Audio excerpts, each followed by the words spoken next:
João, capítulo 17, versos 6, 7 e 8. Eu estarei dando continuidade à mensagem da semana passada. O tema de hoje, portanto, é quem é o cristão? Quais são as características do cristão verdadeiro? E me parece que o Senhor Jesus responde essa pergunta. Manifestei, verso 6, que o Espírito Santo, a partir de agora, nos auxilie e que Deus fale conosco de uma forma muito, muito clara, iniludível, de maneira que possamos dizer o que os discípulos no caminho de Emaús falaram um para o outro. Porventura não nos ardia o coração quando pelo caminho ele nos expunha as Escrituras. Essa é a meta da pregação da palavra de Deus. Fazer o coração arder. Então diz assim o Senhor Jesus, manifestei, é uma oração. Aqui então é a igreja vendo o filho se dirigir ao pai, o diálogo entre o pai e o filho. E a igreja, portanto, registrando essa extraordinária comunicação. Quer dizer, o pai e o filho conversando sobre a igreja. E isso chamou profundamente a atenção dos discípulos. E por isso nós temos João capítulo 17 registrado no Novo Testamento. Porque, repito, eles ficaram encantados com aquele relacionamento íntimo do filho com o Pai Todo-Poderoso. Manifestei o teu nome àqueles que me deste do mundo. No último domingo, eu me detive apenas nessa frase. Então, não vou falar sobre aquilo que já foi exposto. O que o texto nos ensina, com muita clareza, é que não há como nós dissociarmos o cristão da verdade cristã. E uma verdade que é mais do que verdade ética, é mais do que saber, em termos práticos, do ponto de vista da relação do cristão com o próximo, o que Deus pede da vida da igreja. É mais do que isso, conforme eu disse no domingo passado, é mais do que você ser gente boa. Nós não podemos confundir ser gente boa com ser cristão. O cristão é aquele que acredita na mensagem de Cristo. E uma mensagem que está para muito além daquilo que muitos podem julgar, que encontra-se presente na fé cristã, como também está presente nas demais religiões, a mensagem do amor. Não podemos ficar de pieguice numa hora como essa e dizendo, portanto, que o que vemos no cristianismo é o que vemos em toda e qualquer religião, a pregação do amor. O cristianismo não se resume à pregação sobre o amor. O cristianismo apresenta a referência do amor. O cristianismo apresenta o fundamento do amor. O cristianismo apresenta a definição do amor. O cristianismo apresenta as motivações do amor. O cristianismo apresenta o fundamento maior do amor, que é a comunhão entre as pessoas da Santíssima Trindade. Então, manifestei o teu nome àqueles que me deste do mundo. Então, o Senhor Jesus está aqui orando pelos cristãos. E o que caracteriza a vida dos cristãos é esse contato com a revelação. Essa manifestação feita por Cristo do nome do Pai. Os cristãos são aqueles que conhecem um Deus cuja identidade foi revelada pelo Evangelho. Manifestei o teu nome, o teu ser, os teus atributos, o teu caráter, em especial, tua natureza santa. O teu Evangelho, manifestei o teu nome àqueles que me deste do mundo. Cristão, portanto, é alguém que passou por uma extraordinária libertação, veja só, da qual nenhum cristão autêntico é responsável. Porque não tem quem consiga se livrar do mundo sem o concurso da graça divina. Por isso, nós estamos aqui diante de duas informações muito importantes. Manifestei o teu nome àqueles que me deste do mundo. Então, nós vemos aqui como que a salvação é fruto da obra soberana da graça de Deus. Quando Jesus fala sobre manifestação, ele está falando sobre um conjunto de informações referentes a Deus, ao seu ser, os seus atributos e sua relação com os seres humanos, que nenhum de nós poderia conhecer se não fosse revelado. Esse ponto é central. Manifestei. Isso aí, portanto, veja só, trata-se não apenas do conteúdo do que foi ensinado, que nenhum filósofo jamais conseguiu conceber, em razão de ser uma espécie de informação a qual só podemos ter acesso se Deus assim o revelar. Então, aqui você, nesse contato virtual comigo, pode perceber algumas coisas sobre a minha identidade, a minha personalidade, o meu ego. Mas há informações sobre minha vida às quais você só terá acesso se eu as revelar a você. Então, da mesma forma, do ponto de vista da minha relação com todos os demais seres humanos.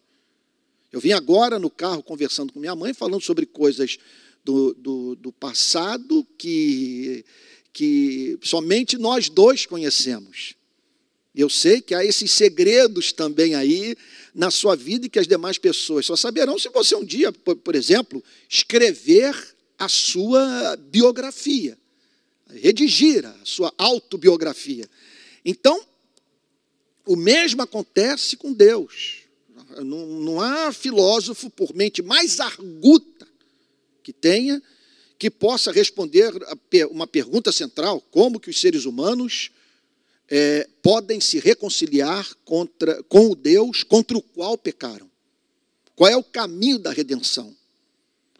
Como pecadores podem viver uma vida agradável ao Deus cuja santidade foi ultrajada, foi provocada por eles? Ok?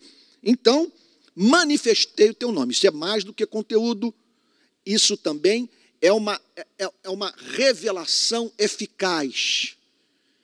Quando ele fala dessa manifestação do nome, ele não está falando apenas sobre a comunicação da verdade. Ele está falando sobre a comunicação eficaz da verdade. E é isso que me dá esperança. Porque quando eu olho para o cenário das igrejas do nosso país, quando eu vejo o que está em curso na nossa nação, eu me sinto profundamente tentado a cair numa crise de desencorajamento, porque eu sou um comunicador. Entendo que Deus me chamou para falar, e eu espero estar comunicando essa verdade até o último momento da minha vida.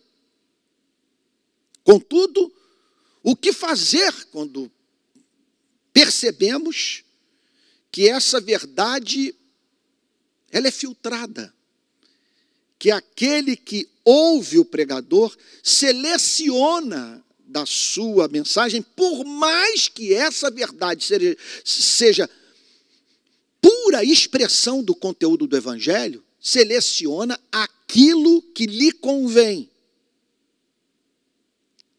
e rechaçando, e às vezes para sempre, tudo o que o contraria.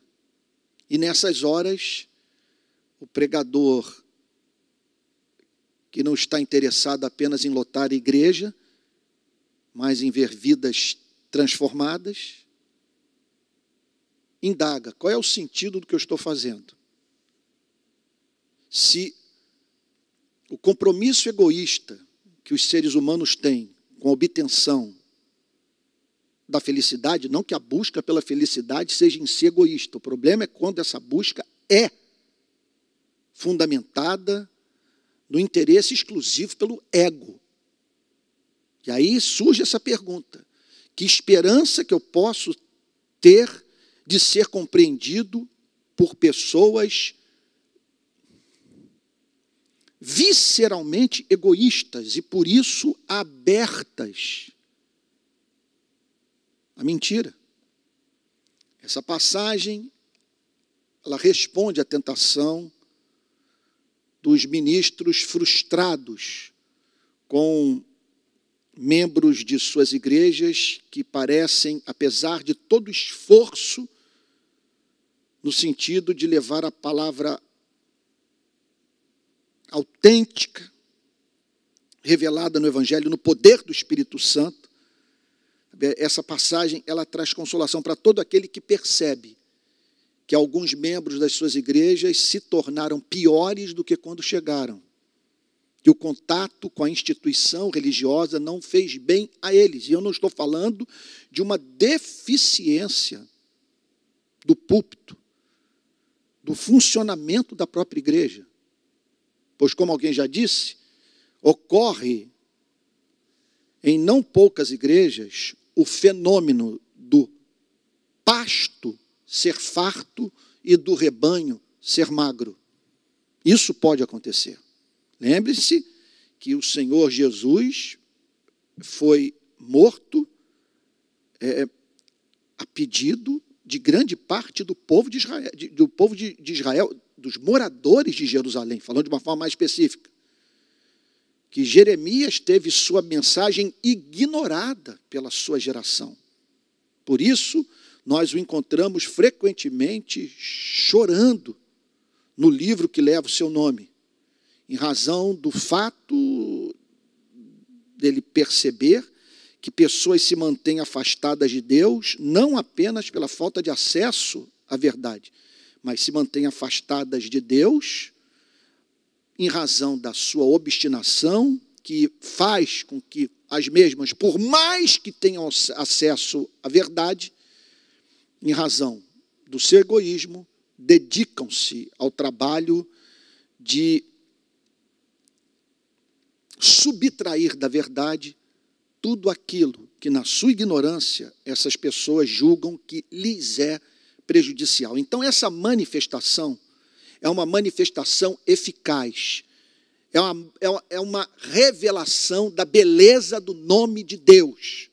Jesus não está falando aqui tão somente sobre o fenômeno da pregação. Ele não, porque muitos são chamados, mas poucos os escolhidos. Ele está falando aqui daqueles que foram atingidos no âmago do ser pela pregação de Cristo. O que ele está dizendo é que eles tiveram acesso àquele conteúdo suprafilosófico, e não apenas isso, tiveram um contato com a beleza do conteúdo suprafilosófico. O que foi revelado os encantou. Manifestei o teu nome, eles se afeiçoaram pelo teu nome. Mas para tal, necessário foi que, olha só o que o Senhor Jesus diz, que eles fossem sacados do mundo. Manifestei o teu nome àqueles que me deste do mundo. Portanto, nós vemos aqui como que a salvação é do início ao fim fruto da graça irresistível, eterna e soberana de Deus. Primeiro, a revelação de fatos. E permita-me usar uma palavra que está me ocorrendo agora, o feitiço que a graça usa, que a graça envia sobre a vida dos que haverão de se converter, fazendo com que eles se encantem com o Evangelho e não consigam mais da mensagem do Evangelho se afastar. Agora, em segundo lugar, uma extraordinária obra de libertação. É uma libertação, portanto, veja só, por um lado, das trevas. É uma cura que faz com que, usando as palavras do apóstolo Paulo, as escamas caiam dos olhos e essas pessoas voltem a ver. Agora, tudo isso ocorre de modo concomitante à libertação do mundo. Só o Espírito Santo para nos livrar de viver dedicados ao cumprimento fiel do script que o mundo passou para você e para mim. A receita, dizendo que nós só podemos ser felizes sob tais e tais condições.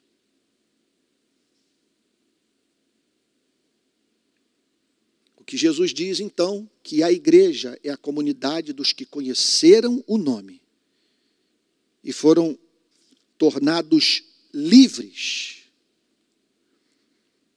do sistema antivida, anticristo, anti-amor, anti-Deus, que rege as sociedades humanas, sejam elas de direita, de esquerda. Manifestei o teu nome àqueles que me deste do mundo. Vamos agora para informação nova. Eram teus. O que o Senhor Jesus quer dizer com eram teus? É alguma coisa no espírito, por exemplo, do glorioso Salmo 24, que diz assim: ao Senhor pertence a terra e a sua plenitude, o mundo e os que nele habitam, porque ele fundou-a sobre os mares e sobre as correntes a estabeleceu. Sobre isso que Jesus está falando? Definitivamente não. Eram teus. Ele está falando da igreja, a começar pelos discípulos. Gente, estamos entrando num ponto dessa oração, dessa comunhão do Filho com o Pai, que demanda de nós silêncio. Silêncio humilde. Porque o Filho está passando para o Pai um fato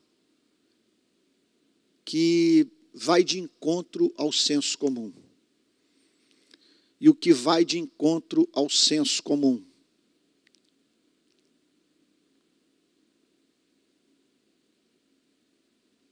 Que Deus soberanamente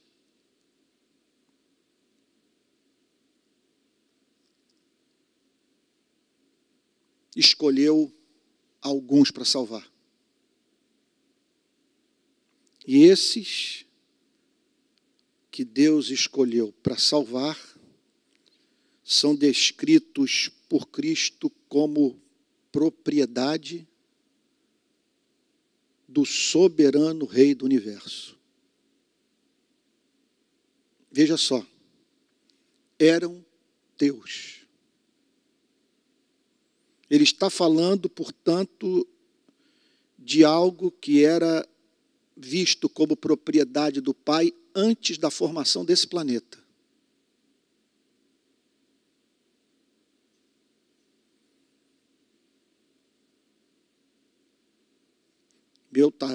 Meu trabalho nessa igreja consiste em expor a verdade e não em fazer você entender a verdade. Espero jamais trazer para o púlpito da nossa igreja material contraditório, ou acréscimos, ou subtrações do Evangelho. Mas, num momento como esse, em que você e eu estamos diante de uma informação difícil de ser compreendida, nós não podemos, em razão dessa dificuldade, do consequente escândalo que ela pode causar, deixar de comunicá-la. Então, aqui nós temos o diálogo entre duas pessoas, o pai e o filho permitiram que a igreja ouvisse a santa e gloriosa conversa. E chamou a atenção dos discípulos o que Cristo disse para o Pai. Os que eu livrei do mundo e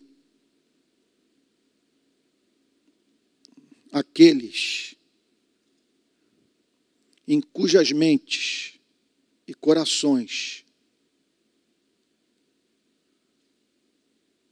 a luz do Evangelho penetrou,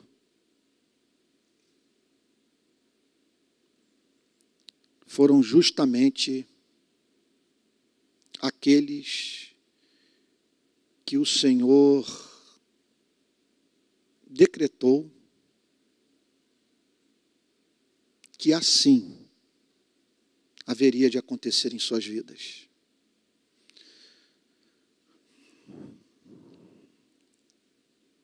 Bom, gente, o que o texto está dizendo é de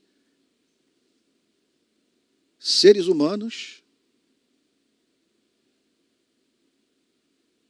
que já existiam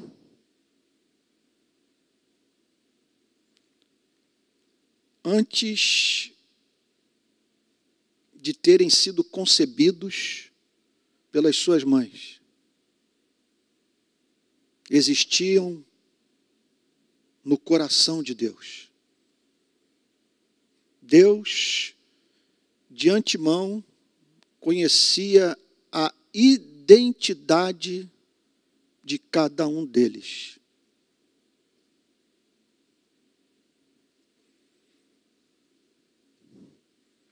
Vamos ser honestos.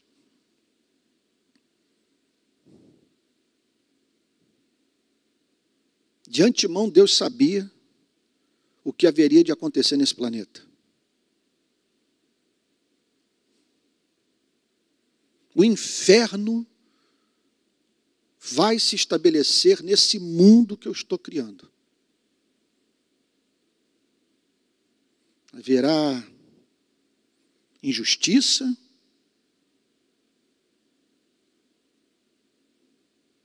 guerras, revoluções,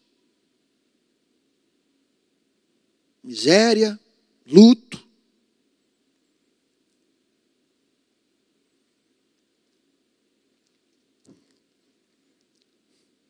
E desse caos,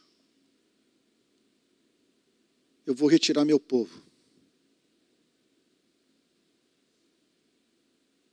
E eu não permitirei que esses que a mim pertencem sejam tragados pelo mundo. Então aqui está o Senhor Jesus falando sobre algo da intimidade do Pai e do Filho. Até onde sabemos, as suas criaturas racionais não haviam tido acesso a essa informação, aquelas que existiam antes da criação dos seres humanos. Então, eu chego a pensar se nós não estamos aqui diante, e certamente esse é o caso, de algo que causou mais uma vez, mas agora como há mais luz projetada sobre o tema, perplexidade no mundo angelical. O amor eletivo de Deus por pecadores. Homens e mulheres que se tornaram indignos do seu amor. Então aqui está o Senhor Jesus passando essa informação, quer dizer, passando vamos assim dizer, me permita me falar nesses termos, de tabela informação para os discípulos. Eis o fato. O Pai e o Filho diante deles, que há seres humanos nesse planeta que são propriedade de Deus. O Pai sabia disso, bem como o Filho. É um assunto da intimidade das três pessoas da Santíssima Trindade. Eram teus, e aí o Senhor Jesus acrescenta outra informação: tu os deste a mim. Você imagine o impacto disso na vida dos 11. Eles ouvindo essa oração. E nós não estamos aqui diante de um teatro. E se um diálogo como esse foi inventado pelos homens, nós nos estamos perante o que de mais diabólico poderia ser concebido pela humanidade. Uma história comovente como essa, absolutamente encantadora, linda, que nos desmonta, que nos faz cair de joelhos. Ser criação humana. Nós não estamos aqui diante da maior manifestação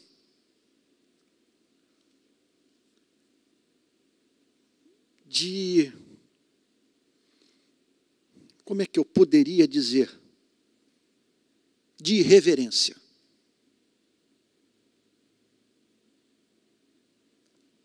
Nós estamos aqui diante de um fato. Os discípulos ouviram esta oração. E ao ouvir esta oração, tiveram acesso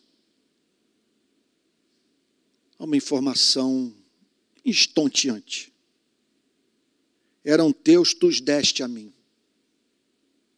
E os discípulos, portanto, ali compreenderam de uma forma mais profunda que eles só gozavam da companhia de Cristo em razão de terem sido amados desde antes da fundação do mundo. E o que eles descobrem?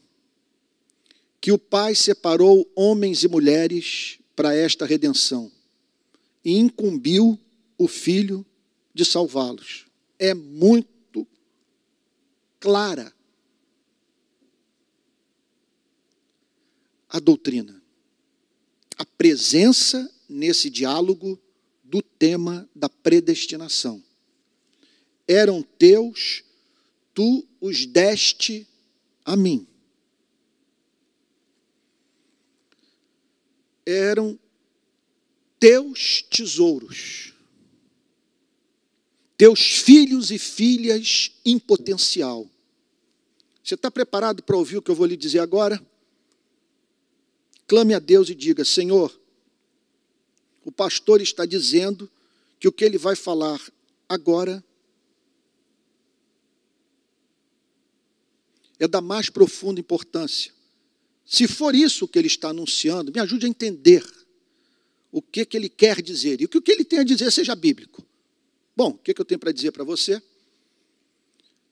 é que se você é crente, não estou dizendo se você é membro de uma instituição evangélica. Estou dizendo se você nasceu de novo, se você ama Jesus, se você crê que se tiver que entrar no reino dos céus será pelo sangue de Jesus Cristo, eu quero lhe dizer que você faz parte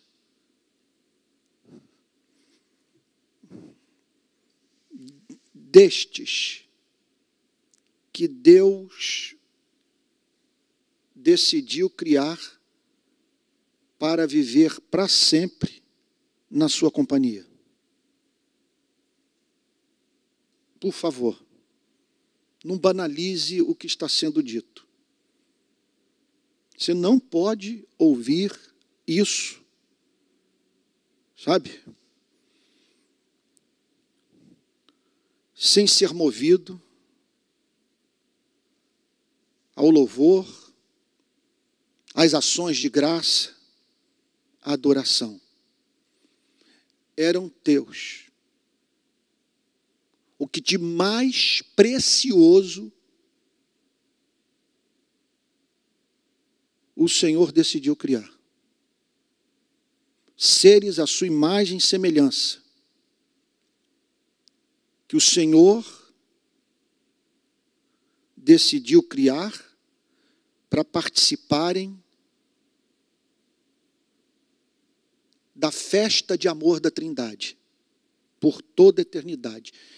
E aí o Senhor Jesus, nessa oração, declara: eram teus e tu os deste a mim. Pare para pensar no que está sendo dito. É óbvio que o calvinismo está certo quando ele fala em termos de pacto da graça e pacto da redenção. E que o pacto da redenção é anterior ao pacto da graça. E isso não é teologia barata. Eu diria que, entre outras coisas, aqui está o fundamento da construção da nossa autoestima. E isso, a compreensão dessa doutrina pode, se você está fazendo terapia, ajudar um bocado o trabalho do terapeuta. Porque o que o Senhor Jesus está dizendo para o Pai, e que a igreja ouve, é que o Pai havia separado um povo para si e que incumbiu o Filho de salvar esse povo. Que esse povo haveria de viver para sempre na comunhão do Pai. Por motivos que nos são ocultos, o Pai não decidiu criar esse povo tal como criou os anjos. Porque o que sabemos sobre o mundo espiritual angelical? Que há anjos eleitos, anjos que não caíram, anjos que têm mantido comunhão com Deus desde que foram criados, que mantêm comunhão com Deus porque Deus assim o decretou, que não precisaram ser redimidos. Só que no nosso caso, Deus decretou que esses que eram dele haveriam de passar por uma queda e viver dias no inferno deste planeta. Porque Deus assim o decretou?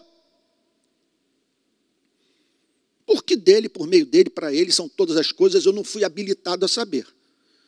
O que eu só sei é que tudo isso torna a vida muito fascinante.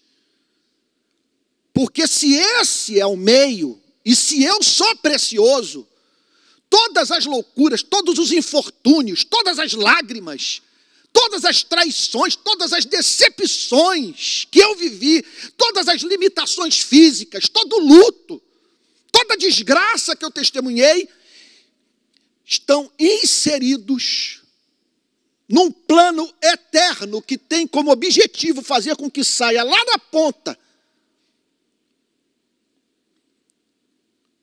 seres que encantem a Deus. E Jesus, portanto, é visto aqui como aquele que assumiu essa responsabilidade. É o pacto da redenção. O pacto da graça é um pacto entre Deus e os homens. Faço uma aliança com vocês. Lhes dou a vida eterna mediante a morte do meu único filho, mas desde que vocês recebam esta salvação por meio de arrependimento e fé. Isso é a aliança da graça. Agora, há uma aliança entre o pai e o filho, que é o chamado pacto da redenção.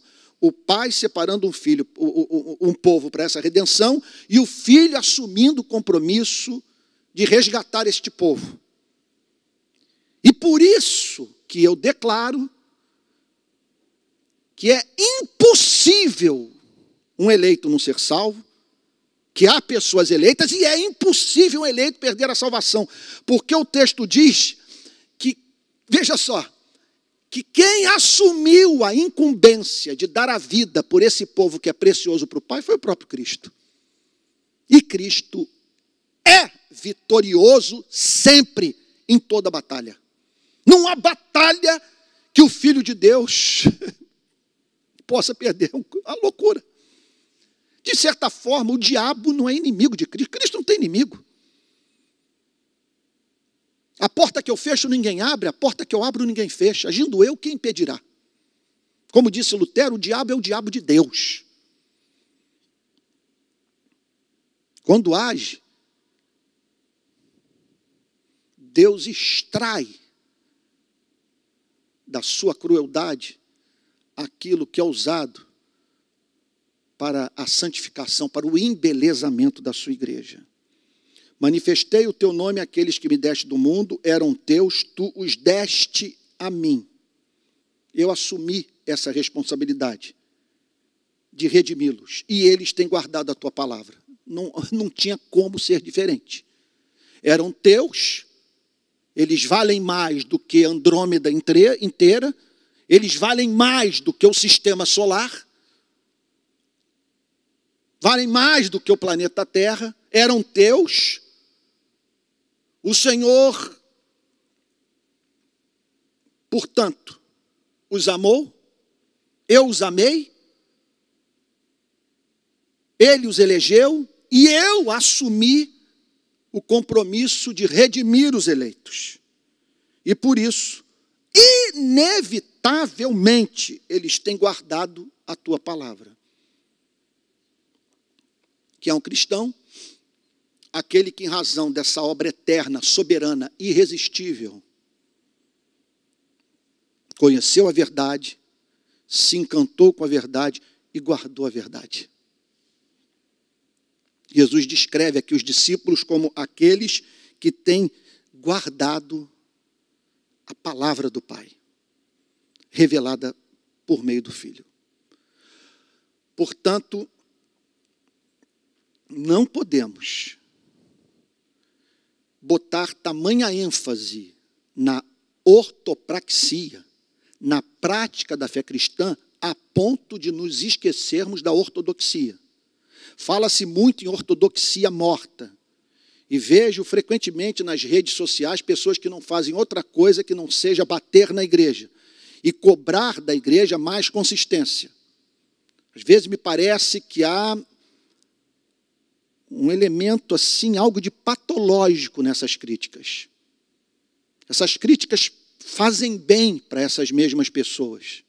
Elas parecem que têm prazer, elas não fazem outra coisa que não seja se dedicar a ficar remexendo no lixo da igreja, a fim de extrair escândalo, criar polêmica nas redes sociais e alcançar popularidade.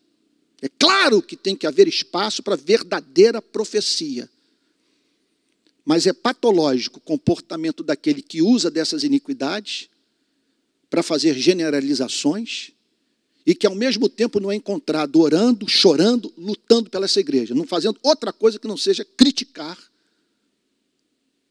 a igreja de nosso Senhor e Salvador Jesus Cristo. E, sem a mínima dúvida, Deus tem uma igreja no nosso país. E o que essa passagem tem a dizer sobre essa igreja, a igreja verdadeira? Que ela é a comunidade daqueles que conheceram a verdade e guardam a verdade nos seus corações. Então não temos como separar doutrina de prática. Temos que enfatizar a prática, porque o produto direto, imediato da fé é o amor. Contudo, não somos salvos pelo amor. E ninguém ama adequadamente enquanto não tem a sua mente iluminada pelo Evangelho e o seu coração tangido pela graça divina. Verso 7. Agora eles reconhecem que todas as coisas que me tens dado provêm de ti. Isso é uma informação extraordinária. Aqui está o Senhor Jesus. Eu não vou chamá-lo de otimista, porque o incrível é que todos esses homens, os 11, dentro de poucas horas, deixariam Jesus Cristo ser preso e torturado, sozinho. Todos fugiriam. Impressionante. Olha, eu pergunto a você, me mostre um relacionamento que você mantenha com alguém que seja baseado nesse amor incondicional. Todos haveriam de traí-lo. Ele seria abandonado pelos 11. Mas aqui está ele se dirigindo ao Pai, numa oração, dizendo: olha, esses aí são teus. Meu Deus, que coisa linda. Faz-me lembrar o que o reverendo Antônio Elias, um pai espiritual para mim, que foi o plantador da igreja da qual a Igreja Presbiteriana da Barra é filha, a Igreja Presbiteriana Betânia. Então, muita gente tentava se imiscuir na família do reverendo Antônio Elias, e julgando a ele e seus filhos. E pelo fato de alguns desses filhos, em seu comportamento, não corresponderem às expectativas morais da igreja. E quando procuravam o reverendo Antônio Elias para comentar sobre os seus filhos, ele invariavelmente dava a seguinte resposta: os meus filhos são todos de Jesus. Os meus filhos pertencem a Jesus. Deus tem uma aliança comigo e com a minha família. Os meus filhos são de Cristo. E aqui nós estamos vendo o Senhor Jesus agindo no mesmo espírito. Todos estão para traí-lo. Incrível isso. Olha como que nós temos que ser misericordiosos com a igreja. Todos estão para traí-lo. Mas os que estão para trair o seu Salvador são os eternamente amados, por cuja salvação Cristo foi enviado a esse planeta. Essa foi a grande missão de Cristo, resgatar os eternamente amados e vistos também aqui por Jesus como aqueles que têm guardado a tua palavra.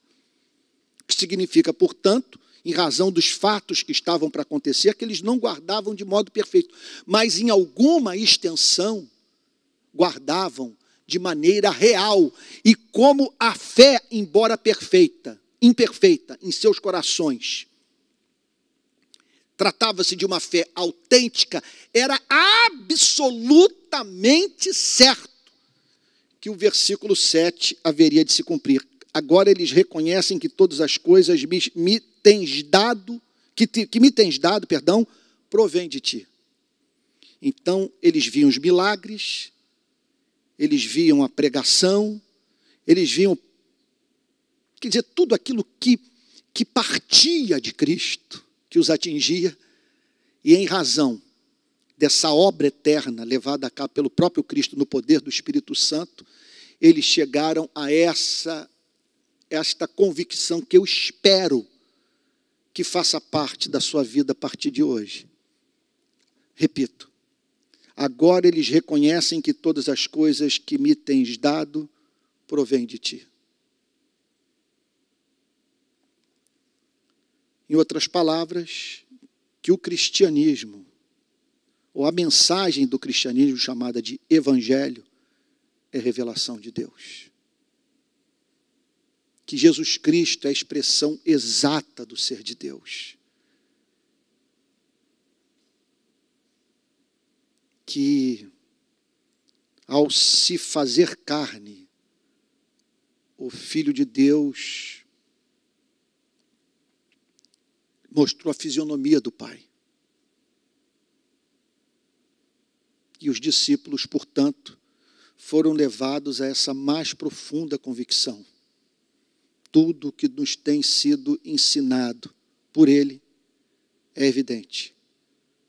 Foi-lhe comunicado ao Pai e por Ele passado às nossas pobres vidas. Ao Senhor toda a honra, toda a glória, todo o louvor. E o último versículo do dia, para nós entrarmos na semana que vem no tema da intercessão de Cristo pelos eleitos. Verso 8.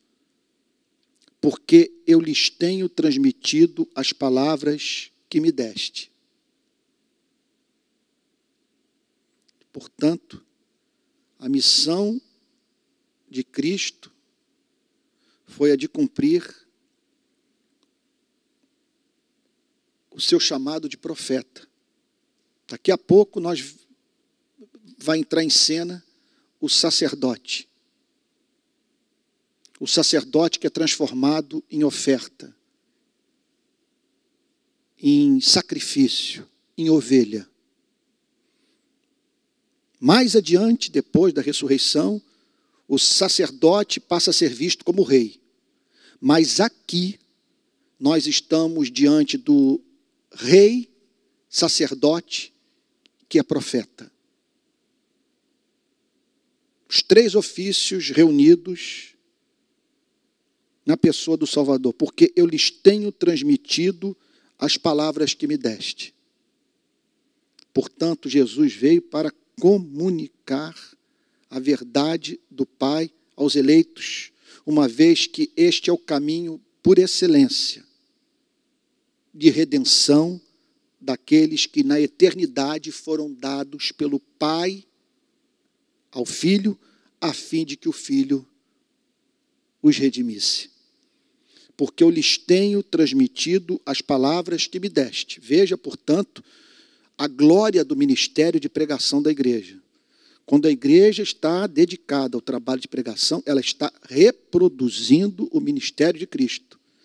E preste atenção, todo ministro, todo líder de grupo pequeno, todo professor de escola dominical, sabe, que é encontrado expondo o conteúdo do Evangelho, está servindo a esses que pertencem ao Pai, eternamente amados, e que o Pai entregou o Filho para redimi-los.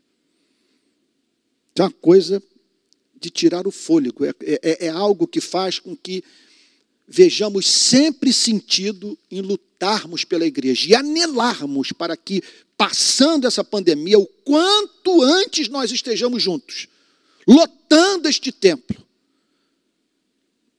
e cuidando uns dos outros. E a palavra prevalecendo entre nós. Porque é por meio dela que nós conhecemos o nome do Pai. É por meio dela que nós sabemos que a mensagem de Cristo foi dada pelo Pai ao nosso Salvador. Porque eu lhes tenho transmitido as palavras que me deste. É de comover até a medula. É coisa de... Eu fico pensando, eu não duvido nada de, ao término desse dia hoje, quando eu for botar a cabeça do travesseiro e me lembrar desse versículo, é coisa de você ter que pedir graça a Deus para se recompor emocionalmente. Porque olha o encadeamento de ideias. Um povo amado pelo Pai. Eram teus. Tu os deste a mim. E porque eram teus e tu os deste a mim, o Senhor me incumbiu de passar para eles a sua palavra, as suas declarações de amor. É isso o que o texto está dizendo. Por que o verso 9? Eu lhes tenho transmitido as palavras que me deste. Gente, é uma carta viva. Eles são o que de mais importante existe no universo para mim. Eu os separei, eu decretei que eles passassem por esse planeta. Foi da minha soberana vontade que eles só tomassem consciência e posse dessa filiação depois de passarem por esse deserto de serpentes abrasadoras, por esse vale de lágrimas. Agora, para que essa redenção fosse consumada, era necessário que eles ouvissem o que o Pai, por meio do Filho, tinha a lhes dizer. Olha a cena. Eu o envio. E eu envio para que você diga, para que você declare aos 11 o que eu quero a partir deles comunicar a todos aqueles que são meus. Então, qual é a origem da pregação da palavra de Deus? Esse aqui está o fundamento teológico maior. É o amor eletivo de Deus. É o interesse soberano de Deus pela redenção do seu povo. E se tem alguém me ouvindo aí escandalizado, olha, eu vou lhe dizer uma coisa. Se você perguntar para uma pessoa que não nasceu de novo, que nunca virá a ter um encontro com Cristo, que diferença faria em sua vida se ela soubesse que foi separada por Deus para ser eternamente santa? Imagine que eu passasse uma informação como essa para alguém, vamos assim dizer, sem ter acesso aos fatos, traído pelo meu coração, desejoso de convencer essa pessoa da sua eleição, mas ela não nasceu de novo, jamais vai nascer de novo. E se eu perguntar para ela que diferença faria para a sua vida,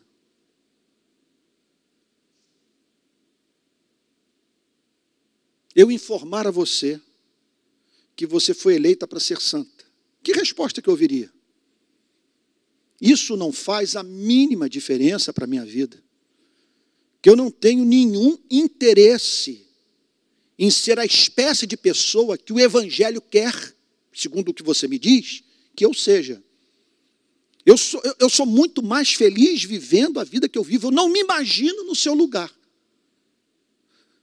Agora, para uma pessoa como eu, como muitos dos que estão me ouvindo hoje, para o cristão, para o que ama o Evangelho, eu quero lhe dizer, eu não inventei a doutrina.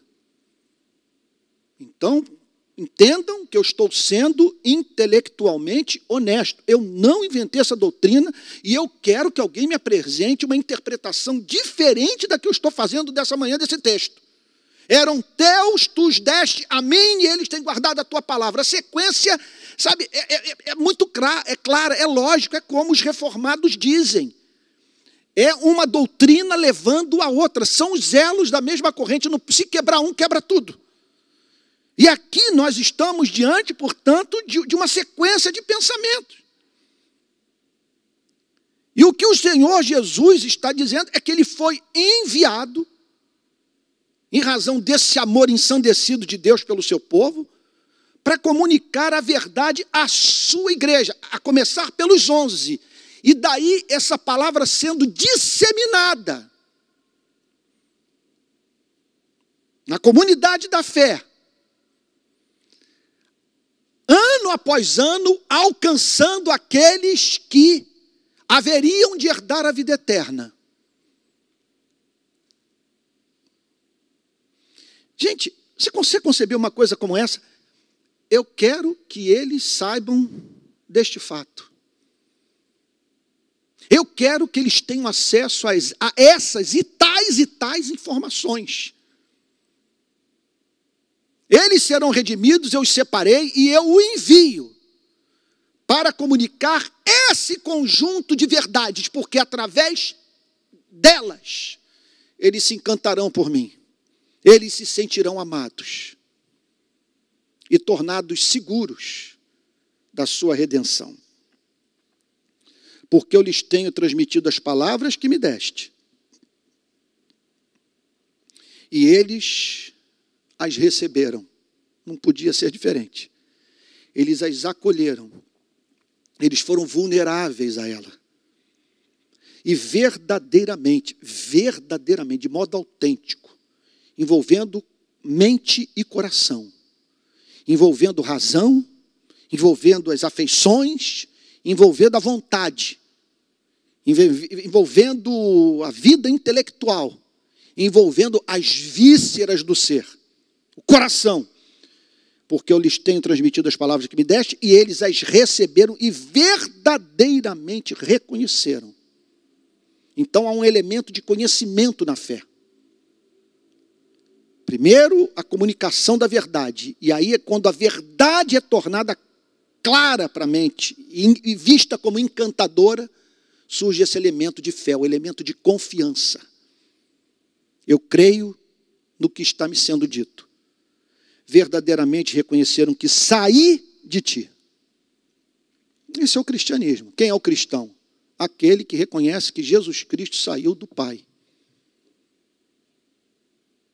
Eu sei que está esse debate político aí acirrado, e os evangélicos têm sido encontrados falando mais sobre política do que sobre o próprio evangelho. Você sabe que eu falo sobre política, Mas o que eu espero é que, se você fizer um inventário do que eu tenho pregado, do que eu preguei este ano, que você constate que eu busquei o ano inteiro simetria. Falei sobre política porque não havia como ser diferente. O amor o exige. Mas pedi graça a Deus para não ser monotemático. E é o que eu estou fazendo hoje.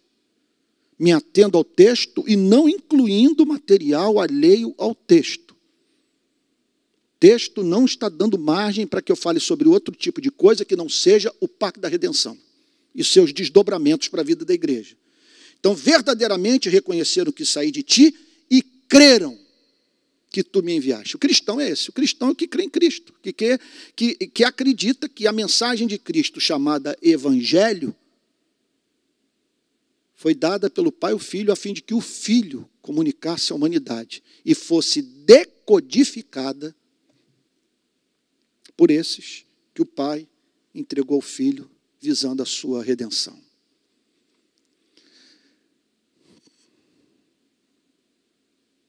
Se você me perguntasse, Antônio, por que você pregou tudo isso? Bom, em primeiro lugar, porque eu assumi o compromisso de expor o Evangelho de João inteiro para a Igreja Presbiteriana da Barra, verso por verso. E não quero saltar uma palavra, uma vírgula. É uma questão de honestidade. Creio que nasci para isso. Espero que possa ser dito quando eu partir desse mundo.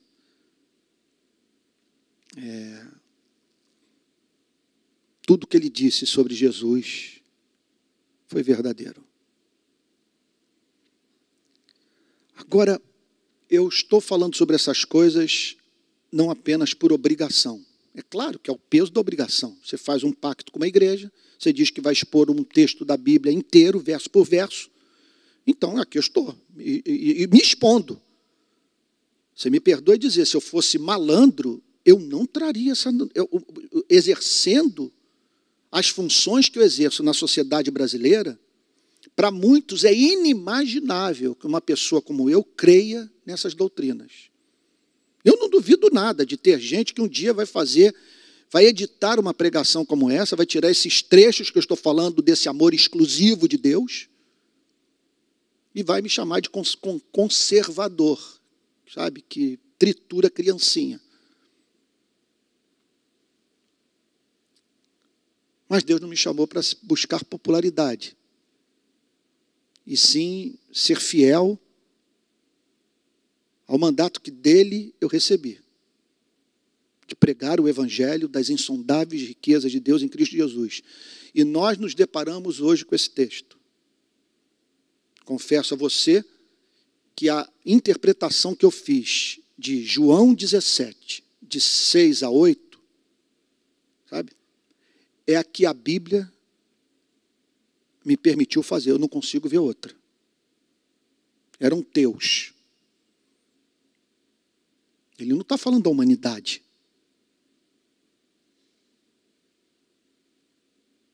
Ele está falando dos redimidos.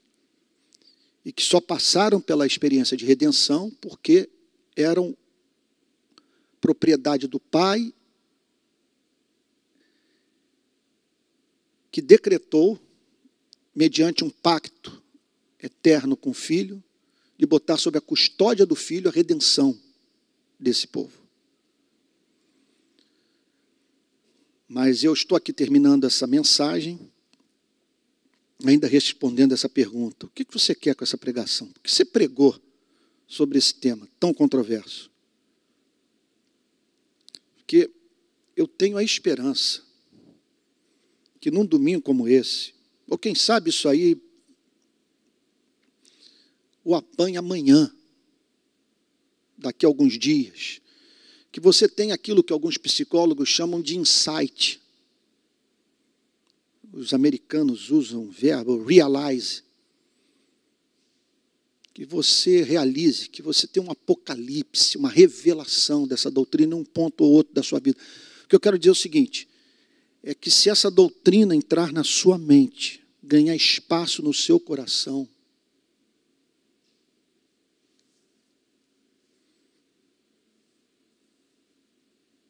olha, você pode perder os sentidos. Porque uma informação como essa, sabe, é por demais gloriosa para os filhos de Adão. Você saber que o eterno, o único ser autoexistente, o imutável, o absolutamente independente, o infinito, o único, o amor, com amor ardente, e que o Filho foi enviado não como um salvador relutante,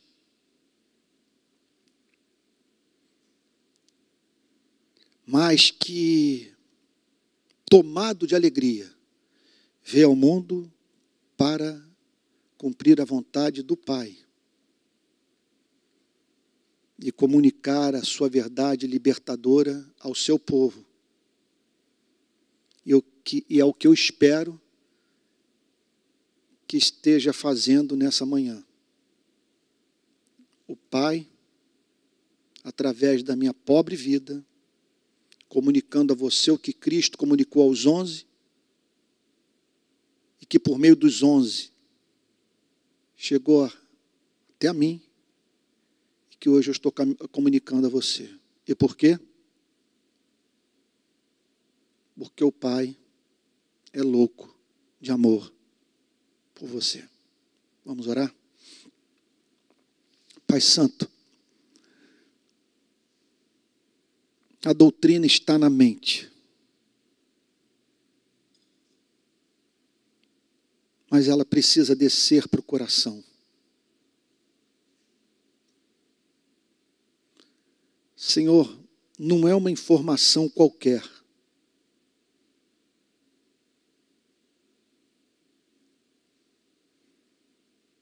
Não pode até mesmo ser comparada a alguém que passou a vida pensando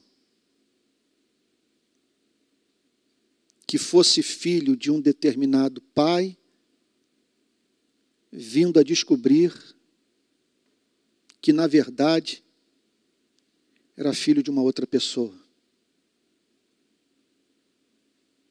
Nenhuma informação como essa pode se comparar às informações referentes à pré-história da nossa vida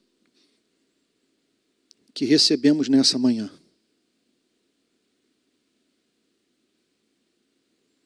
Nós pedimos a Ti que jamais, jamais banalizemos esse amor.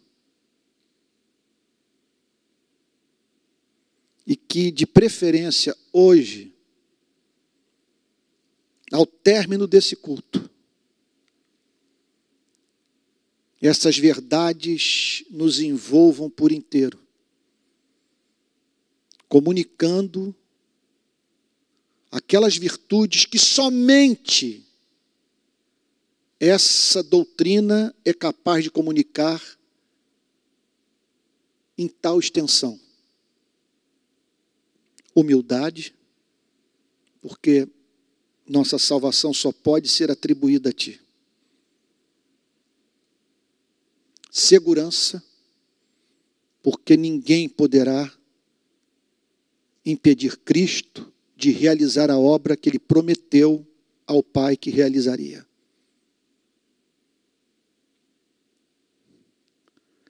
E louvor, porque o que nos resta fazer diante de tão insondável amor, que nesses dias de crise econômica, crise sanitária, pressões psicológicas, Senhor, insuportáveis, dias de desgaste, dias interpretados por nós como dias de desperdício, dias de insegurança quanto ao futuro, de incerteza, que em meio a tudo isso, Senhor, o Teu Espírito venha sobre nós, aplicando a doutrina do pacto da redenção nos nossos corações, bem como todas as suas implicações doutrinárias, e levando-nos, Senhor, à experiência da alegria indizível e cheia de glória. Em nome de Jesus, Senhor. Amém.